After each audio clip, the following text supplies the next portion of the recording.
Boss ಎಲ್ಲರಿಗೂ ನಮಸ್ಕಾರಗಳು. Welcome back to Sagar stories. ಮೊದಲನೇದಾಗಿ ಎಲ್ಲರಿಗೂ ಶುಭೋದಯ. Match day game on. The RCB is up against LSG. Bottom of the table ಅವರು top of the table ಇರೋರ ಮೇಲೆ ಆಡ್ತಿದ್ದಾರೆ. ನಾವೇನು ಫುಲ್ ಮೇಲ್ಗಡೆ ಟಾಪ್ ಆಫ್ ದ ಟೇಬಲ್ ಅಲ್ಲೇನಿಲ್ಲ, 3ನೇ ಪೊಸಿಷನ್ ಇದೀವಿ ಇವಾಗ ಕರೆಂಟ್ಲಿ. ನಿನ್ನೆ ಮೇಲ್ಗಡೆ ಅವ್ರು ಇರ್ತಿದ್ದಂಗೆ ನಾವು ಕೆಳಗಡೆ ಸ್ವಲ್ಪ ಕೂಸ್ತಿದ್ದೀವಿ. ಇವತ್ತು ಏನಾರು ಗೆಲ್ತೋ ಅಂತಂದರೆ ಆಟ ಆಡಿಸ್ಬಿಡ್ತೀವಿ ನಾವು. Punjab Kings after 1 month points table ನೋಡ್ತಾ ಇರ್ಬೋದು ಯಾವ ಥರ ಇದೆ ಅಂತ. ಆಫ್ಟರ್ ನಿನ್ನೆ ಪಂಜಾಬ್ ಕಿಂಗ್ಸ್ ಸೋಲ್ತಾ ಇದ್ದಂಗೆ SRH ಗೆಲ್ತಾ ಇದ್ದಂಗೆ ಯಾವ ಥರ ಕಾಣಿಸ್ಕೊಂತಿದೆ ಅಂತಂದರೆ SRH ನಂಬರ್ 1 ಸ್ಥಾನಕ್ಕೆ ಏರ್ಬಿಟ್ಟಿದ್ರೆ. ಹ್ಯಾಟ್ರಿಕ್ ಸೋತಂತ SRH, ಟೂರ್ನಮೆಂಟ್ನ ವರ್ಸ್ಟಾಗಿ ಸ್ಟಾರ್ಟ್ ಮಾಡಿದಂಥ SRH ಟಾಪ್ ಆಫ್ ದ ಟೇಬಲಿಗೆ ಬರುತ್ತೆ ಅಂತ ಟೂರ್ನಮೆಂಟ್ ಸ್ಟಾರ್ಟಿಂಗಲ್ಲಿ ಯಾರೂ ಕೂಡ ಅನ್ಕೊಂಡಿರಲಿಲ್ಲ. ಮತ್ತೆ ಬಂದ್ಬಿಟ್ಟು ಇವಾಗ ಕೂತ್ಕೊಂಡಿದ್ದಾರೆ, ಏರ್ಬಿಟ್ಟು ಕೂತ್ಕೊಂಡಿದ್ದಾರೆ. ಇಲ್ಲಿಂದ ಆಚೆಗೆ ಅವ್ರು ಮೈಂಟೈನ್ ಮಾಡ್ತಾರಾ ಅಥವಾ ಬಿಟ್ಕೊಂಡು ಕೊಡ್ತಾರ ಅನ್ನೋದನ್ನ ಕಾದು ನೋಡಬೇಕು. ಇಲ್ಲಿ RCBಗೆ ಪಂಜಾಬ್ ಕಿಂಗ್ಸ್ ಅಗೇನ್ಸ್ಟ್ನೂ ಕೂಡ ಮ್ಯಾಚ್ ಇದೆ, SRH ಅಗೇನ್ಸ್ಟ್ನೂ ಕೂಡ ಮ್ಯಾಚ್ ಇದೆ. ಇಲ್ಲಿ ಹೆಂಗಾಗುತ್ತೆ ಅಂದರೆ ಲಾಸ್ಟಿಗೆ ಮೇಲ್ಗಡೆ ಇರೋರು ಕಿತ್ತಾಡ್ಕೊಬೇಕು, ಆ ಥರ ಆಗೋಗ್ಬಿಡುತ್ತೆ ಸೀನ್ಸು. ಇಲ್ಲಿ ಕೆಳಗಡೆ ಇರೋವಂಥವ್ರು ಗೆದ್ಕೊಂಬಂತು ಅಂದರೆ ಮೇಲ್ಗಡೆ ಇರೋರು ಮೇಲೆ ಕಿತ್ತಾಡೋ ಥರ ಸೀನ್ಸ್ ಇದೆ. ಸೊ ಅದರಿಂದ ಸ್ವಲ್ಪ ಚೆನ್ನಾಗಿ ಕಾಣಿಸ್ತಿದೆ ಪಾಯಿಂಟ್ಸ್ ಟೇಬಲ್ ಅನ್ನೋಂಥದ್ದು. ಸೊ ಖತರ್ನಾಕಾಗಿ ಕಾಣಿಸ್ತಿದೆ ಗುರು ಈ ಸೀಸನ್ ಪಾಯಿಂಟ್ಸ್ ಟೇಬಲು. ಸೊ 16 ಪಾಯಿಂಟ್ಸ್ಗಳು ಬೇಕೇ ಬೇಕು ಕ್ವಾಲಿಫೈ ಆಗಬೇಕು ಅಂತಂದರೆ. ಅದಕ್ಕೋಸ್ಕರ ನಮ್ಮ RCB ಏನಿದೆ ಗೆಲ್ಲೇಬೇಕು ಇವತ್ತಿನ ಮ್ಯಾಚ್ನ. ಏನೇನು ಇವತ್ತು ನೋಡಿ, ಇವ್ರಿಗೊಂಥರ ನಥಿಂಗ್ ಟು ಲೂಸ್ ಅಂತ ಅಂದ್ಕೊಳ್ಳಿ. ದಿಲ್ದಾರಾಗಿ ಆಡ್ಬೋದು, ಫ್ರೀ ಹ್ಯಾಂಡಲ್ಲಿ ಆಡ್ಬೋದು ಲಕ್ನೋ ಸೂಪರ್ ಜೈಂಟ್ಸ್ ಅವರು. ನಜ್ಜಿ ನಾವು ಹೋಗಿದ್ದೀವಿ, ನಿಮ್ಮನ್ನೂ ಕರ್ಕೊಂಡು ಹೋಗ್ತೀವಿ ಅಂದರೆ ಇನ್ನು ಕರ್ಕೊಂಡು ಹೋಗೋಕ್ಕಾಗಲ್ಲ. RCBನ ಸುಮಾರು ಮ್ಯಾಚ್ನ ಸೋಲ್ಬೇಕಾಗತ್ತೆ. ಬಟ್ ಆದ್ರೂ ಸೋಲ್ಸ್ಬಿಡ್ತು ಅಂದರೆ ಅವ್ರಿಗೊಂಥರ ಹಿರಿಮೆ ಅಲ್ವಾ. ಒಂದು ಮ್ಯಾಚ್ ಆಲ್ರೆಡಿ ನಾವು ಸೋಲ್ಸಿದ್ದೀವಿ ಅವ್ರನ್ನ ಚಿನ್ನಸ್ವಾಮಿ ಸ್ಟೇಡಿಯಮಲ್ಲಿ. ಇದು ರಿವರ್ಸ್ ಫಿಕ್ಷರ್ ಇವತ್ತು ನಡೀತಾ ಇರೋಂಥದ್ದು ಮ್ಯಾಚು.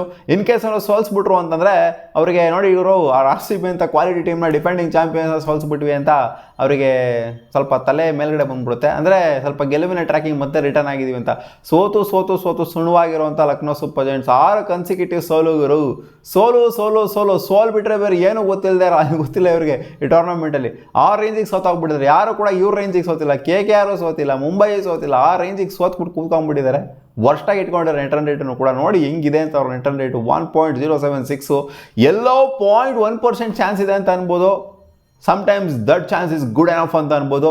ಈ ಟೀಮ್ ಅಂತೂ ಖಂಡಿತ ಕಾಣಿಸ್ತಾ ಇಲ್ಲ. ಏನಾದ್ರು ಒಂದು ಮಿರಾಕಲ್ ಮಾಡ್ಬಿಡ್ತಾರೆ ಲಕ್ನೋ ಸೂಪರ್ ಜೈಂಟ್ಸ್ ಅಂತ ಈ ಒಂದು ಟೂರ್ನಮೆಂಟಲ್ಲಿ ಕಂಟಿನ್ಯೂಸ್ ಆಗಿ 5 ಮ್ಯಾಚ್ನ ಹೊಡೆದ್ಬಿಟ್ಟು ಎಲ್ಲರಿಗೂ ಸ್ಟಂಡ್ ಮಾಡ್ಬಿಡ್ತಾರೆ ಅಂತಂದರೆ ಖಂಡಿತ ಆ ಥರ ಟೀಮ್ ಅಂತೂ ನನ್ನ ಪ್ರಕಾರ ಕಾಣಿಸ್ತಾ ಇಲ್ಲ. ಎದ್ದೇಳೋ ಚಾನ್ಸಸ್ಸು ಇಲ್ಲ. ಇವರು ಇವತ್ತಿನ ಮ್ಯಾಚು ಗೆಲ್ಲೋ ಚಾನ್ಸಸ್ ಅಷ್ಟರ ಮಟ್ಟಿಗೆ ಏನು ಕಾಣಿಸ್ತಾ ಇಲ್ಲ. ನಾನು ಅವಾಗಲೇ ಹೇಳಿದ್ದೆ, ಫಸ್ಟ್ ಟೈಮ್ ಮುಖಾಮುಖಿ ಆಗಿದಾಗಲೇ ಇದು 75-25% ಮ್ಯಾಚ್ ಹೋಗಿರೋ ಅಂತ. ಸೊ ಅದೇ ರೀತಿ RCBನೂ ಕೂಡ ಗೆದ್ದಿದ್ರು. ಸೊ ಇವತ್ತು ಹೇಳ್ತಾ ಇದ್ದೀನಿ, ಇದು ಕೂಡ ಅಷ್ಟೇ 75-25% ಮ್ಯಾಚನ್ನೇ ಇದು. ಹೌದು, 25% ಹೇಳಲೇಬೇಕು, ಯಾಕಂದರೆ IPL ಇದು. ಏನದೇನು ಇಲ್ಲೇನು ಇಂಡಿಯಾ ಹೋಗ್ಬಿಟ್ಟು ಅದು ಯಾವುದೋ ಉಗಾಂಡ ಮೇಲೋ ಅಥವಾ ಯಾವುದಾದ್ರು ನೇಪಾಳ ಮೇಲೋ ಅದು ಇದ್ರ ಮೇಲೆ ಆಡ್ತಾ ಇಲ್ಲ. ಅಲ್ಲಿ 100% ಅಂತ ಹೇಳೋದಕ್ಕೆ ಏನು ಬೇಕಾದ್ರೂ ಆಗ್ಬೋದು. 25% 75% ಅಂತ ಹೇಳ್ತೀನಿ. ಕ್ಲಿಯರ್ ಕಟ್ RCB ಅವರು ಇವತ್ತಿನ ಮ್ಯಾಚ್ನ LSG ಅಗೇನ್ಸ್ಟು ಯಾವಾಗ RCB ಸ್ಟ್ರಗಲ್ ಮಾಡಿದ್ದಾರೆ. ಜಮಾನ್ದಲ್ಲೆಲ್ಲ ಒಂದು ಮ್ಯಾಚನ್ನು ಸೋತಿರ್ಬೋದಪ್ಪ ಚಿನ್ನಸ್ವಾಮಿ ಸ್ಟೇಡಿಯಂ. ಅದು ಬಿಡ್ತು ಅಂತಂದರೆ ಇನ್ನೆಲ್ಲ ಮ್ಯಾಚ್ಗಳು ಕೂಡ ಡಾಮಿನೇಟ್ ಮಾಡಿದ್ರು. ಎಷ್ಟು 2 ಮ್ಯಾಚ್ ಗೆದ್ದವರು ಅಷ್ಟೇ ಅವರು LSG ಅವರು. ಪಾಯಿಂಟ್ಸ್ ಟೇಬಲ್ನ ಕರೆಂಟ್ ಸೀನ್ಸ್ನ ನೋಡ್ತು ಅಂದರೆ ಟಾಪ್ 5 ತಂಡಗಳು ಇವಾಗಲೂ ಕೂಡ ಕಂಫರ್ಟಬಲ್ ಆಗಿನೇ ಕಾಣಿಸ್ತಿದ್ರು. ಪಂಜಾಬ್ ಕಿಂಗ್ಸ್ ಹ್ಯಾಟ್ರಿಕ್ನ ಸೋತರು ಕೂಡ ಕಂಫರ್ಟಬಲ್ ಆಗಿನೇ ಕಾಣಿಸ್ತಾ ಇದ್ದಾರೆ. ಮತ್ತೆ ರಿಕವರ್ ಆಗ್ಬೋದು, ಮತ್ತೆ ಕಮ್ಬ್ಯಾಕ್ ಮಾಡ್ಬೋದು ಅಂತ ಅನ್ಕೊಬೋದು. ಬಟ್ ಇವ್ರ ಸೀನ್ಸು ರವಿಚಂದ್ರನ್ ಅಶ್ವಿನ್ ಅವ್ರು ಕ್ಯಾಪ್ಟನ್ ಆಗಿದ್ದಲ್ಲ, ಸ್ಟಾರ್ಟಿಂಗು ಒಂದು 6 ಮ್ಯಾಚ್ನ ಗೆದ್ದುಬಿಟ್ಟು ಆಮೇಲೆ ಕಂಪ್ಲೀಟು ಮ್ಯಾಚ್ಗಳನ್ನೆಲ್ಲ ಸೋತಾಗ್ಬಿಟ್ರಲ್ಲ. ಒಂದು ಟೂರ್ನಮೆಂಟಲ್ಲಿ ಇತ್ತಪ್ಪ ಆ ಥರ ಇತ್ತು. ರವಿಚಂದ್ರನ್ ಅಶ್ವಿನ್ ಪಂಜಾಬ್ ಕಿಂಗ್ಸ್ಗೆ ಕ್ಯಾಪ್ಟನ್ ಆಗಿದ್ದಾಗ ಸೊ ಅದೇ ಥರ ಆಗಿತ್ತು. ಆ ಥರ ಆಗೋದು ಬೇಡ. ಆ ಥರ ಏನಾರು ಆಗೋಗ್ಬಿಡ್ತು ಅಂದರೆ ಅಷ್ಟು ಅಜೀಬ್ ಆಗೋಗ್ಬಿಟ್ರು ಪಂಜಾಬ್ ಕಿಂಗ್ಸ್ ಅವರು ಆ ಟೈಮಲ್ಲಿ. ಬಟ್ ಈ ಟೈಮು ಶ್ರೇಯಸ್ ಅಯ್ಯರ್ ಅವ್ರು ಏನಾರು ಒಂದು ಡಿಫ್ರೆನ್ಸ್ ಮಾಡ್ತಾರೆ ಹ್ಯಾಟ್ರಿಕ್ ಸೋತದ ನಂತರ ಅಂತ ಅಂದ್ಕೊಂಡಿದ್ವಿ, ಕಮ್ಬ್ಯಾಕ್ ಮಾಡಬಹುದು ಅಂತ. ಸೊ ನೋಡಿ, ನಾವೇನು ಅಂದ್ಕೊಂಡಿದ್ವಿ ಅಂತ ನೆನ್ನೆ ಪಂಜಾಬ್ ಕಿಂಗ್ಸ್ ಅವರು ಸೋಲ್ಲಿ, SRH ಅವರು ಗೆಲ್ಲಿ. SRH ಅವ್ರು ಗೆದ್ರೆ ಮೇಲ್ಗಡೆ ಹೋಗ್ತಾರೆ. ನಾವು RCB ಅವ್ರು ಗೆದ್ವಿ ಅಂದರೆ LSG ಅಗೇನ್ಸ್ಟ್ ನಾವು ಟಾಪ್ ಆಫ್ ದ ಟೇಬಲ್ಗೆ ಹೋಗ್ತೀವಿ ಅಂತ ನಾವು ಡ್ರೀಮ್ ಕಟ್ಕೊಂಡಿದ್ವಿ. ಸೊ ಇವಾಗ ಅದೇ ಥರ ಬಂದ್ಬಿಟ್ಟು ಕೂತ್ಕೊಂಡಿದೆ. ಖಂಡಿತ ಆ ಥರ ಆಗ್ಬೋದು. ಇನ್ನು ಬಾಟಮಲ್ಲಿ ಇರೋದ್ರ ಬಗ್ಗೆ ಅಷ್ಟೊಂದು ತಲೆ ಕೆಡಿಸ್ಕೊಳ್ಳೋಂಥದ್ದೇನಿಲ್ಲ. ಡೆಲ್ಲಿ ಕ್ಯಾಪಿಟಲ್ಸ್ಗೂ ತಲೆ ಕೆಡಿಸ್ಕೊಬೇಕಷ್ಟೇ. KKR, MI ಮತ್ತು LSG ಬಗ್ಗೆ ಏನು ತಲೆ ಕೆಡಿಸ್ಕೊಳ್ಳೋಂಥ ಅವಶ್ಯಕತೆ ಇಲ್ಲ. ಬಟ್ ಇವತ್ತು ನಥಿಂಗ್ ಟು ಲೂಸ್ ಮ್ಯಾಚ್ ಆಗಿರೋದ್ರಿಂದ LSG ಅವ್ರಿಗೆ ಏನೋ ಒಂಥರ ಎಕ್ಸ್ಟ್ರಾರ್ಡಿನರಿ ತೊಗೊಂಬರ್ಬಹುದಾ ಇಲ್ಲ ಆಗಿರೋ. ನಜ್ಜಿ ನೋಡಿದ್ರಲ್ಲ ಲಾಸ್ಟ್ ಸೀಸನ್ ಹೆಂಗಿತ್ತು ಅಂದರೆ ನಥಿಂಗ್ ಟು ಲೂಸ್ ಮ್ಯಾಚಲ್ಲೇ ರಿಷಬ್ ಪಂತ್ ಬಂದ್ಬಿಟ್ಟು ಸೆಂಚುರಿನ ಹೊಡೆದಿದ್ದು. ಸೊ ಹೋಪ್ಫುಲಿ ಈ ಮ್ಯಾಚು ಸ್ವಲ್ಪ ನಥಿಂಗ್ ಟು ಲೂಸ್ ಇರೋದ ಫಿಯರ್ ಬಿಟ್ಬಿಟ್ಟು ಆಡ್ತಾರೆ. ನಿಖಲಸ್ ಪೂರನ್ ಬೇರೆ ಒಂದು ಸ್ವಲ್ಪ ಫಾರ್ಮಿಗೆ ರಿಟರ್ನ್ ಆಗಿದ್ದಾರೆ. ಪ್ರಿನ್ಸ್ ಯಾದವ್ ಕೂಡ ಬೆಟ್ರಾಗಿ ಪರ್ಫಾರ್ಮ್ ಮಾಡ್ತಾ ಇದ್ದಾರೆ. ಇನ್ನು ಮಿಚೆಲ್ ಮಾರ್ಷು ಸಖತ್ತಾಗಿ ಫಾರ್ಮಿಗೆ ಬಂದ್ಬಿಡ್ತು ಅಂದರೆ, ಮಾಕ್ರಮು ಕೂಡ ಫಾರ್ಮಿಗೆ ಬಂದ್ಬಿಡ್ತು ಅಂದರೆ, ಜಾಶ್ ಇಂಗ್ಲೀಷು ಫಾರ್ಮಿಗೆ ಬಂದ್ಬಿಡ್ತು ಅಂದರೆ ಒಳ್ಳೆ ಕ್ವಾಲಿಟಿ ಟೀಮ್ ಥರನೇ ಕಾಣಿಸ್ತಿದೆ. ಇವರು ಕಳಪೆ ಟೀಮ್ ಥರ ಅಂತೂ ಖಂಡಿತ ಕಾಣಿಸ್ತಾ ಇಲ್ಲ. ಹೌದು, ಆಡ್ತಿರೋದು ಕಳಪೆ ಆಗೇನೆ, ಬಟ್ ಟೀಮ್ ಕಳಪೆ ಆಗಂತೂ ಖಂಡಿತ ಇಲ್ಲ. ಮುಕುಲ್ ಚೌಧರಿ ಇದ್ದಾರೆ, ಸಖತ್ತಾಗಿರೋಂಥ ಬ್ಯಾಟಿಂಗ್ ಯೂನಿಟ್ ಇದೆ. ಏನಕ್ಕೆ ಈ ಥರ ವರ್ಷಾಗಿ ಆಡ್ತಾ ಇದ್ದಾರೆ ಇವರು ಅಂದರೆ ನಮ್ಗೆ ಇನ್ನೂ ಎಕ್ಸ್ಟ್ರಾ ಪ್ರಶ್ನೆಯಾಗಿ ಉಳ್ಕೊಳ್ತಾರೆ. ಚೆನ್ನಾಗಿದೆ ಟೀಮು, ಸಿಂಪಲಾಗಿ ನೋಡ್ತು ಅಂತಂದರೆ ಏನು ಅಂತ ಕನ್ಸಿಕ್ಯೂಟಿವ್ ಆಗಿ 6 ಮ್ಯಾಚ್ ಸೋಲೋ ಥರ ಅಂತೂ ಖಂಡಿತ ಟೀಮ್ ಇಲ್ಲ. ಇದು ಎಷ್ಟೆಷ್ಟು ವಿಕ್ಟ್ರಿಗಳು ಬೇಕು ಪ್ರತಿಯೊಂದು ಟೀಮ್ಗೂ ಅಂತ ನೋಡ್ತು ಅಂತಂದರೆ ಸನ್ರೈಸ್ ಹೈದರಾಬಾದ್ ಕ್ವಾಲಿಫೈ ಆಗೋದಕ್ಕೆ ಅಂದರೆ 16 ಪಾಯಿಂಟ್ಸ್ನ ಇಟ್ಕೊಳ್ಳೋದಕ್ಕೆ ಬೇಕಾಗಿರೋದವ್ರಿಗೆ ಒಂದು ವಿಕ್ಟ್ರಿ ಇರೋವಂಥದ್ದು 3 ಮ್ಯಾಚ್ 3ರಲ್ಲಿ 1 ಗೆಲ್ಲೇಬೇಕು ಅವರು. ಆ್ಯಂಡ್ 2 ಮ್ಯಾಚ್ನ ಗೆಲ್ಲೇಬೇಕು. ಪಂಜಾಬ್ ಕಿಂಗ್ಸ್ ಅವರು 4 ಮ್ಯಾಚಲ್ಲಿ, RCB 5 ಮ್ಯಾಚಲ್ಲಿ 2 ಮ್ಯಾಚ್ನ ಗೆಲ್ಲೇಬೇಕು. ಪಂಜಾಬ್ ಕಿಂಗ್ಸಿಗೆ ನಮಗಿಂತ ಒಂದು ಸ್ವಲ್ಪ ಕ್ರಿಟಿಕಲ್ ಆಗಿದೆ, ಯಾಕಂದರೆ ಅವ್ರಿಗೆ ಆಡ್ಸಲ್ಲಿ ಇರೋದ್ರಿಂದ ಅವ್ರದ್ದೊಂದು ಸ್ವಲ್ಪ ನೆಟ್ ರನ್ ರೇಟಲ್ಲಿ ಕಾಂಪಿಟೇಷನ್ ಇಲ್ಲ, ಅವ್ರಿಗೆ ಗೆಲ್ಲೇಬೇಕು ಅನ್ನೋದ್ರಲ್ಲಿ ಕಾಂಪಿಟೇಷನ್ ಅವರಿಗೆ. ಸೊ ನಮಗೆ ನೆಟ್ ರನ್ ರೇಟಲ್ಲಿ ಕಾಂಪಿಟೇಷನ್ ಇದೀವಿ ನಾವು. ಆ್ಯಂಡ್ 2 ಮ್ಯಾಚ್ನ ಗೆಲ್ಲಬೇಕು 5 ಮ್ಯಾಚಲ್ಲಿ, which is not a big deal ಅಂತ ಅನ್ಕೊಂತೀವಿ. ಯಾಕಂದರೆ LSG ನಮಗೆ ವೀಕೆಸ್ಟ್ ಆಪೋನೆಂಟ್ ಇರ್ತಾರೆ ಹೆಂಗಿದ್ರು ಕೂಡ. ಹೌದು, ಅಪ್ಕಮಿಂಗ್ ಆಪೋನೆಂಟ್ ಸ್ವಲ್ಪ ಕಷ್ಟ ಇರ್ಬೋದು ನಮಗೆ. KKR ಒಂದು ಸ್ವಲ್ಪ ವೀಕೆಸ್ಟ್ ಅಂತ ಅನ್ಕೊಬೋದು. ಅದಾದಮೇಲೆ ಪಂಜಾಬ್ ಕಿಂಗ್ಸ್ ಆಡ್ತೀವಿ, ಆಮೇಲೆ ಮತ್ತೆ SRHನ ಆಡ್ತೀವಿ. ಸೊ ಸ್ವಲ್ಪ ಡಿಫಿಕಲ್ಟ್ ಆಗ್ಬೋದು ಆ ಟೈಮಿಗೆ ನಮಗೆ. ಅದಕ್ಕೆ ಇವಾಗ ಇನಿಷಿಯಲಿ ಗೆದ್ಕೊಂಡ್ಬಿಡ್ತು ಅಂದರೆ LSG ಅಗೇನ್ಸ್ಟ್ ಜೊತೆಗೆ KKR ಅಗೇನ್ಸ್ಟ್ ಗೆದ್ಕೊಂಡ್ಬಿಡ್ತು ಅಂದರೆ ಸಿಟ್ಟಿಂಗ್ ಪ್ರಿಟಿ ಆಗೋಗ್ಬಿಡ್ತೀವಿ ನಾವು.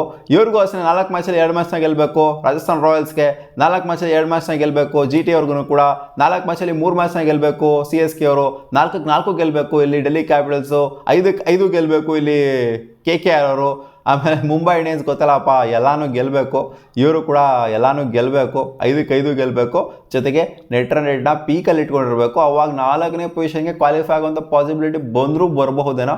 ಬಟ್ ನಮಗೇನೋ ಅದು ಕಾಣಿಸ್ತಾ ಇಲ್ಲ ಮುಂಬೈ ಇಂಡಿಯನ್ಸ್ ಮತ್ತು LSG ಅವ್ರದ್ದು ಸೀನ್ಸು. ಇನ್ನು KKRಗೆ 5-5 ಹೊಡಿತು ಅಂದರೆ ಒಂದು ಪಾಸಿಬಿಲಿಟಿ ಇದೆ, ಯಾಕಂದರೆ ಅವರು ಆಟ್ಸ್ ಇರೋದ್ರಿಂದ. ಕಾದ್ ನೋಡೋಣ. ಸೊ ಇವತ್ತಿನ ಮ್ಯಾಚ್ ವಿಚಾರಕ್ಕೆ ಬಂತು ಅಂತಂದರೆ ಇವತ್ತು ಎಕನಾಸ್ ಸ್ಟೇಡಿಯಮಲ್ಲಿ ನಡೀತಾ ಇರುವಂಥ ಮ್ಯಾಚು. ಇಲ್ಲಿನ ಆವ್ರೇಜ್ ಫಸ್ಟ್ ಇನ್ನಿಂಗ್ ಸ್ಕೋರ್ ವಿಚಾರಕ್ಕೆ ಬಂತು ಅಂದರೆ 170 ಆ್ಯಂಡ್ ಪ್ಲಸ್ ಇದೆ. ಇಲ್ಲಿ ಈ ಟೂರ್ನಮೆಂಟಲ್ಲಿ ಒಂದು ಸೀನ್ಸ್ ಆಗಿರೋದೇನು ಅಂತಂದರೆ ಇಲ್ಲಿ 200+ ದಾಖಲಾಗೇ ಇಲ್ಲ ಗುರು. 200+ ಈ ಒಂದು ಬೆನ್ನಲ್ಲಿ ಹೊಡೆದೇ ಇಲ್ಲ ಯಾವ ಟೀಮೂ ಕೂಡ. ಹೌದು, ಸ್ವಲ್ಪ ಬ್ಯಾಟಿಂಗ್ ಆಡೋದಕ್ಕೆ ಅಷ್ಟರ ಮಟ್ಟಿಗೆ ಹೆವಿ ಆಗಿರುತ್ತೆ ಅಂತ ಹೇಳೋದಕ್ಕಾಗಲ್ಲ. ಇವತ್ತು ಹೆವಿ ರನ್ ಫ್ಲೋ ಎಕ್ಸ್ಪೆಕ್ಟ್ ಮಾಡ್ಬೋದು, ಡಮಾಲ್ 6ಗಳನ್ನ ಎಕ್ಸ್ಪೆಕ್ಟ್ ಮಾಡ್ಬೋದು ಅನ್ನೋ ಥರ ಹೇಳೋದಕ್ಕಾಗೋದಿಲ್ಲ ಈ ವೆನ್ಯೂಲಿ. ಯಾಕಂತಂದರೆ ಇದು ಯಾವತ್ತೂ ಸಹ ಈ ವೆನ್ಯೂ ದೊಡ್ಡ ಹೈ ಸ್ಕೋರಿಂಗ್ ಗೇಮ್ಗಳಿಗೆ ಕಾರಣ ಆಗಿದೆ. ಸರಿಯಾಗಿ ಚಚ್ಬಿಡ್ತಾರೆ, ಇದೆಲ್ಲ ಹಾಕೊಂಡು ಗುದ್ಬಿಡ್ತಾರೆ ಅನ್ನೋದಕ್ಕಾಗೋದಿಲ್ಲ. ಇದು ಸ್ವಲ್ಪ ಕಂಪ್ಯಾರಿಟಿವ್ಲಿ ಬೌಲಿಂಗಿಗೆ ಸ್ವಲ್ಪ ಫ್ರೆಂಡ್ಲಿ ಆಗಿರೋಂಥ, ಮುಂಚೆ ಸ್ಪಿನ್ನರ್ಸ್ಗಳಿಗೆ ಫ್ರೆಂಡ್ಲಿ ಆಗಿತ್ತು, ಇವಾಗ ಸ್ವಲ್ಪ ಪೇಸರ್ಸ್ಗಳಿಗೆ ಜಾಸ್ತಿನೇ ಅಸಿಸ್ಟ್ ಸಿಗ್ತಾ ಇದೆ ಇಲ್ಲಿ ಲಕ್ನೋನ ಹೋಮ್ ಗ್ರೌಂಡ್ ಆಗಿರುವಂಥ ಎಕನಾಸ್ ಸ್ಟೇಡಿಯಮಲ್ಲಿ. ಸೊ ಇಲ್ಲಿ ಹೆಡ್ ಟು ಹೆಡ್ ಅಂತ ಬಂದಾಗ ಖಂಡಿತ ಡಾಮಿನೇಟ್ ಮಾಡಿದ್ದಾರೆ ನಮ್ಮ RCB ಅವರು. ಸೊ ಹೆಡ್ ಟು ಹೆಡ್ ಇದೆ, 5 ಮ್ಯಾಚ್ನ RCB ಗೆದ್ದರೆ 2 ಮ್ಯಾಚ್ನ ಮಾತ್ರ ಬಿಟ್ಕೊಂಡು ಕೂಡಿದ್ದಾರೆ. ಇವರಿಗೆ ಆಗಿರುವಂಥ ಓವರಾಲ್ ಆಗಿ 7 ಹೆಡ್ ಟು ಹೆಡ್ ಮ್ಯಾಚ್ಗಳಲ್ಲಿ ಈ ಸೀಸನ್ ಕೂಡ 1 ಮ್ಯಾಚ್ನ ಗೆದ್ದಿದ್ದಾರಲ್ಲ. ಇತಿಹಾಸದಾಗ ನೋಡ್ತು ಅಂದರೆ RCB ಲಕ್ನೋ ಸೂಪರ್ ಜೈಂಟ್ಸ್ ಮೇಲೆ ಯಾವಾಗಲೂ ಕೂಡ ಡಾಮಿನೇಟ್ ಮಾಡಿದ್ರೆ, ಹಂಗೆ ಸ್ಟ್ಯಾಟ್ಸ್ನು ಕೂಡ ಮೈಂಟೈನ್ ಮಾಡಿದರೆ. LSG ಅವ್ರಿಗೆ ಪಾಪ ಹೆಂಗಾಗಿದೆ ಅಂದರೆ ಪರಿಸ್ಥಿತಿ, ಒಂದೇ ಒಂದು ವಿಕ್ಟ್ರಿ ಕೊಟ್ಬಿಡ್ರಲ್ಲ ಯಾರಾದರೂ ನಮಗೆ. ಒಂದೇ ಒಂದು ಗೆಲುವನ್ನ ತೋರಿಸ್ಬಿಡ್ರಿ, ಗೆಲುವಿನ ಮುಖ ತೋರಿಸ್ಬಿಡ್ರಲ್ಲ ನಮಗೆ. 6 ಮ್ಯಾಚ್ನ ಸೋತೋಗ್ಬಿಟ್ಟಿದ್ದೀವಿ ಕನ್ಸಿಕ್ಯೂಟಿವ್ ಆಗಿ ಅನ್ನೋ ಥರ ಇದೆ. ಈ ಮ್ಯಾಚ್ನ ಸೋಲ್ತು ಅಂದರೆ ವರ್ಸ್ಟ್ ಸ್ಟ್ಯಾಟ್ಸ್ನ ಕನ್ಸಿಕ್ಯೂಟಿವ್ ಆಗಿ 7 ಮ್ಯಾಚ್ನ ಸೋತಂಗೆ ಆಗೋಗ್ಬಿಡುತ್ತೆ. ಅದು ಟಫೆಸ್ಟ್ ಆಪೋನೆಂಟ್ ಮೇಲೆ ಬೇರೆ ಇದೆ, ಏನಲ್ಲ ಈಸಿ ಆಪೋನೆಂಟ್ಸ್ ಮೇಲೆ ಇಲ್ಲ. ಇನ್ನು ಬರೋವಂಥದ್ದು ಕೂಡ ಟಫೆಸ್ಟ್ ಆಪೋನೆಂಟ್ಸ್. ಎಲ್ಲರೂ ಟಫೆಸ್ಟೇ ಇವ್ರಿಗೆ. ಹೆಂಗೆ ನೋಡೋಕೆ ಹೋಯ್ತು LSGಗೆ KKR ಟಫೆಸ್ಟೇ. ಹಂಗೆ ನೋಡ್ತು ಅಂದರೆ ಮುಂಬೈ ಟಫೆಸ್ಟೇ. ಯಾಕೆ ಅಂತಂದರೆ ಇವ್ರಿಗಿನ ಮೇಲೆ ಇದ್ದಾರಲ್ಲ, ಎಲ್ಲರೂ ಕೂಡ ಟಫೆಸ್ಟ್ ಆಪೋನೆಂಟ್ಸೇ. ಯಾಕಂದರೆ ಇವ್ರು ಬಾಟಮ್ ಆಫ್ ದ ಟೇಬಲ್ಗೆ ಕಚ್ಕೊಂಡಿರೋದ್ರಿಂದ. ರಿಷಬ್ ಪಂತ್ ಮೇಲೆ ನನಗಂತೂ ಅಂಥ ಮಟ್ಟಿಗೆ ಕಾನ್ಫಿಡೆನ್ಸ್ ಇಲ್ಲ. ಇವತ್ತಿನ ಮ್ಯಾಚ್ನಲ್ಲೂ ಸ್ವಲ್ಪ ಡಿಫ್ರೆನ್ಸ್ ಮಾಡ್ಬೋದು ಅಂತಾರೆ. ಅದು ನಿಖಿಲಸ್ ಪೂರ್ಣ ಆಗಿರ್ತಾರಲ್ಲ, ನಮ್ಮ ಮಿಚೆಲ್ ಮಾರ್ಷ್ ಆಗಿರ್ತಾರೆ, ಅವರಿಬ್ಬರ ಮೇಲೆ ನಂಗೆ ಸಿಕ್ಕಾಪಟ್ಟೆ ಕಾನ್ಫಿಡೆನ್ಸ್ ಇದೆ. ಇನ್ ಕೇಸ್ ನಾವು ಕಚ್ಕೊಂತು ಅಂತಂದರೆ ಒಂದು ಹ್ಯೂಜ್ ಟಾರ್ಗೆಟ್ನ ಕಲೆ ಹಾಕ್ಬೋದು ಅಂತ. ಸೊ ಬ್ಯಾಟಿಂಗ್ ಫಸ್ಟ್ ಆಡಿದಂಥ ಟೀಮು ಗೆಲ್ಲೋದಕ್ಕಾಗೋದಿಲ್ಲ ಎಕನಾಸ್ ಸ್ಟೇಡಿಯಮಲ್ಲಿ ಅಂತೂ ಏನೂ ಇಲ್ಲ. ಇಲ್ಲಿ ಬ್ಯಾಟಿಂಗ್ ಫಸ್ಟ್ ಆಡಿದ್ರು ಕೂಡ ಅಸಿಸ್ಟ್ ಇದೆ, ಬಟ್ ಇವ್ರು ನೆಟ್ಟಿಗೆ ಆಡ್ತಾ ಇಲ್ಲ ಅಷ್ಟೇ ಚೆನ್ನಾಗಿ. ಬ್ಯಾಟಿಂಗ್ ಫಸ್ಟ್ ಆಡೋ ನೆಟ್ಟಿಗೆ ಆಡ್ತಿಲ್ಲ, ಬೌಲಿಂಗ್ ಫಸ್ಟ್ ಮಾಡೋರು ನೆಟ್ಟಿಗೆ ಆಡ್ತಾ ಇಲ್ಲ. ಅಲ್ಲಿ ಡಿಫೆಂಡ್ ಮಾಡ್ಕೊಳ್ಳೋದಕ್ಕೆ ಆಗದೆ ಸೋಲ್ತಾ ಇದ್ದಾರೆ. 3 ಮ್ಯಾಚ್ನ ಕೂಡ ಸೋಲ್ತಿದ್ದಾರೆ. So RCB in case first batting ಆಡಿದ್ರು ಕೂಡ ಗೆಲ್ಬೋದು, ಸೆಕೆಂಡ್ ಬ್ಯಾಟಿಂಗ್ ಆಡಿದ್ರು ಕೂಡ ಗೆಲ್ಬೋದು. 5 ವಿಕೆಟ್ನ ವಿಕ್ಟ್ರಿ RCB ಪಡ್ಕೊಂಡಿತ್ತು ಚಿನ್ನಸ್ವಾಮಿ ಸ್ಟೇಡಿಯಮಲ್ಲಿ. Huge margin victory. ಎಷ್ಟು ಹೊಡೆದಿದ್ದೆ ಇವ್ರು, ಎಷ್ಟಪ್ಪ ಹೊಡೆದಿದ್ದು, 150 145 ಎಷ್ಟೋ ಹೊಡೆದಿದ್ರು. ಅದನ್ನು RCB ಹಾಕೊಂಡು ಚಚ್ಚಿ ಕೆಡವಾಕ್ಬಿಟ್ರು. ಹಂಗೇನೆ ಹೊಡೆದಿಲ್ಲಪ್ಪ, ನಾಯಕ್ ಚಚ್ಚಂಗೆ ಚಚ್ ಹಾಕಿದ್ರಲ್ಲ ಇವರು ಟಿಮ್ ಡೇವಿಡು ಜೊತೆಗೆ ಇವರು ರೊಮಾರಿಯೋ ಶೆಫರ್ಡ್ ಲಾಸ್ಟಿಗೆ ಫಿನಿಶ್ ಮಾಡ್ಕೊಂಡ್ಬಿಟ್ರಲ್ಲ, ಅದೇ ಮ್ಯಾಚ್ ಅಂತ ಕಾಣ್ತಿದೆ. ಸೊ RCB ಸಖತ್ತಾಗಿ ಗೆದ್ದಿದ್ರು. ಆ್ಯಂಡ್ ವಿಕೆಟ್ಸ್ಗಳನ್ನ ಬೇಗ ಕಳ್ಕೊಂಡಿದ್ರು RCB ಅವರು. ಇನಿಷಿಯಲ್ ಪಾರ್ಟ್ನರ್ಶಿಪ್ ಬರ್ತಾ ಇದೆ ಹಂಗೆ ಟಕ ನಂಗೆ ಒಂದು 3 ವಿಕೆಟ್ನ ಬೇಗ ಕಳ್ಕೊಂಡಿದ್ರು. ಸೊ ಕಾನ್ಫಿಡೆನ್ಸ್ ಜಾಸ್ತಿ ಆಗ್ಬಿಟ್ಟು ಕಳ್ಕೊಂಡಿದ್ರು. ಸೊ ಆ ತಪ್ಪನ್ನ ಇವತ್ತು ಇವರ ಮೇಲೆ ಮಾಡೋದಕ್ಕೆ ಹೋಗಬಾರ್ದು. ಸಖತ್ತಾಗಿ ಬರಬೇಕು. ಜೇಕೋಬ್ ಬೆಥೆಲ್ ಮೇಲೆ ಸಿಕ್ಕಾಪಟ್ಟೆ ಎಕ್ಸ್ಪೆಕ್ಟೇಷನ್ ಇದೆ. 3 ಮ್ಯಾಚ್ ಫೈಲ್ ಆಗಿದ್ದಾರೆ. ಇವತ್ತು ಕೂಡ ಆಡ್ತಾರೆ. ಫಿಲ್ ಸಾಲ್ಟಿನ ಬಂದಿಲ್ಲ, ನಮ್ಮ RCBಗೆ ಜಾಯ್ನ್ ಆಗಿಲ್ಲ. ಇವತ್ತು RCB ಅದೇ ಒಂದು 12ನ ಮೇಂಟೈನ್ ಮಾಡುತ್ತೆ ಅಂತ ಅಂದ್ಕೊಂಡಿದ್ದೀನಿ. ಫಿಲ್ ಸಾಲ್ಟ್ ಅಬ್ಸೆನ್ಸಲ್ಲಿ ಜೇಕೋಬ್ ಬೆಥೆಲ್ ಮೇಲೆ ಸಿಕ್ಕಾಪಟ್ಟೆ ಎಕ್ಸ್ಪೆಕ್ಟೇಷನ್ ಇದೆ. ಎಂದಿನಂತೆ ವಿರಾಟ್ ಕೊಹ್ಲಿ ಕನ್ಸಿಸ್ಟೆಂಟಾಗಿ ಆಡ್ತಾ ಇದ್ದಾರೆ. ಅಂದರೆ 50 ಅವ್ರು ಬಂದರು ಅಂದರೆ 50 ಬರುತ್ತೆ ಅಂತ ಎಕ್ಸ್ಪೆಕ್ಟೇಷನ್ ಬಂದ್ಬಿಡುತ್ತೆ ನಮಗೆ. ಮಿನಿಮಮ್ 50 ಬರುತ್ತೆ ಅಂತ. ಸೊ ಜೊತೆಗೆ ಎಲ್ಲರೂ ಕೂಡ ಆ್ಯಡ್ ಆನ್ ಆಯಿತು ಅಂದರೆ ಯಾವ್ದಾದ್ರು ಪಡಿಗೆ ಏನು ಹೇಳ್ಬೇಕು R C B batting unit ಬಗ್ಗೆ ಸಿಕ್ಕಾಪಟ್ಟೆ ಸಖತ್ತಾಗಿ ಪರ್ಫಾರ್ಮ್ ಮಾಡಿದ್ರೆ ಕನ್ಸಿಸ್ಟೆಂಟಾಗಿ ಪರ್ಫಾರ್ಮ್ ಮಾಡಿದ್ರೆ ಆರ್ ಸಿ ಬಿಯ ಬ್ಯಾಟರ್ಸ್ಗಳು. ಅದೇ ಜಿತೇಶ್ ಶರ್ಮಾ ಸ್ವಲ್ಪ ಫಾರ್ಮಿಗೆ ಬರಬೇಕಾಗಿದೆ, ಜೊತೆಗೆ ರೊಮ್ಯಾರಿಯೋ ಶೆಫರ್ಡ್ ಆಗಿರಲಿ, ಟಿಮ್ ಡೇವಿಡ್ ಸ್ವಲ್ಪ ಫಾರ್ಮ್ನ ಕಳ್ಕೊಂಡಿದ್ದಾರೆ ಆ 3 ಜನ ಅಂತ ಅನ್ನಿಸ್ತಿದೆ ನನಗೆ. ಸೊ ಅವರು ಫಾರ್ಮಿಗೆ ರಿಟರ್ನ್ ಆಗಬೇಕಾಗಿದೆ, ಫಿನಿಶಿಂಗ್ ರೋಲ್ನ ಚೆನ್ನಾಗಿ ನಿಭಾಯಿಸಬೇಕಾಗಿದೆ ಅಂತ ಅನ್ಕೊತಾ ಇದ್ದೀನಿ. ನೋಡೋಣ. ಅದು ಬಿಡ್ತು ಅಂದರೆ ಆರ್ ಸಿ ಬಿಯ ಬೌಲಿಂಗ್ ಯೂನಿಟ್ ಬಗ್ಗೆ ಅಂಥ ಮಟ್ಟಿಗೆ ಕನ್ಸರ್ನ್ ಏನಿಲ್ಲ. ಹೂವೆ ಅಂತೂ ಸಖತ್ತಾಗಿ ಬೌಲಿಂಗ್ ಮಾಡಿದ್ರೆ, ಜಾಶ್ ಹೆಸರುಗಳು ಪಕ್ಕಾ ಬೌಲಿಂಗ್ ಮಾಡ್ತಾ ಇದ್ದಾರೆ. ನೋಡೋಣ ಅದೇನಾಗುತ್ತೆ ಅಂತ. ಇವತ್ತು ಕ್ಲಿಯರ್ ಫೇವ್ರೇಟ್ಸ್ ಇದ್ದಾರೆ ಆರ್ ಸಿ ಬಿ ಅವರು. ಏನು ಅಂಥ ಮಟ್ಟಿಗೆ ಅನಾಲಿಸಿಸ್ ಮಾಡಬೇಕು ಅದು ಇದು ಅಂತೆಲ್ಲ ಏನೂ ಇಲ್ಲ. ಸೊ ನೋಡೋಣ. ಇವತ್ತಿನ ಮ್ಯಾಚ್ನ ಆರ್ ಸಿ ಬಿ ಸೋತರು ಅಂತಂದರೆ ಅದು ಆಶ್ಚರ್ಯ ಪಡಬೇಕು, ಗೆದ್ದರು ಅಂತಂದರೆ ಆಶ್ಚರ್ಯ ಎಲ್ಲ ಏನೂ ಆಗಲ್ಲ ಅಮ್ಮ.